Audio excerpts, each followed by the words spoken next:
மத்தேயு நற்செய்தி அதிகாரம் 7 இறை வார்த்தை 21. என்னை நோக்கி ஆண்டவரே ஆண்டவரே என சொல்பவரெல்லாம் விண்ணரசுக்குள் செல்வதில்லை, மாறாக விண்ணுலகில் உள்ள என் தந்தையின் திருவுளத்தின்படி செயல்படுபவரே செல்வர். கடவுள் என் உதட்டுக்கு மட்டும் போதும், என் உள்ளத்திற்கு தேவையில்லை.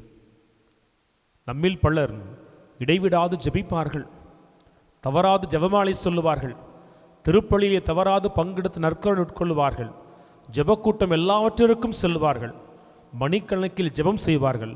அவர்கள் நாவில் எப்பொழுதுமே ஆண்டவர் இருப்பார். ஆனால் அவர்கள் குடும்பத்திற்குள் நாம் சென்று பார்ப்போமா? அந்த குடும்பத்தினிடத்தில் நம்முடைய குடும்பங்களை நாம் வைத்து பார்ப்போமா? ஜெபிக்கிற குடும்பமாய் இருப்போம், குடும்பத்தில் நிம்மதி இல்லை. ஏன்? பேசுவது, பாடுவது, ஜெபிப்பது, மன்னிக்க சொல்லுவது எல்லாமே உதட்டளவில் மட்டும்தான். ஆனால் வாழ்க்கையில் அப்படி ஒரு சந்தர்ப்பம் வருகிற பொழுது அதை செயல்படுத்த முடியாமல் நாம் தள்ளி நிற்போம், தடுமாறி நிற்போம்.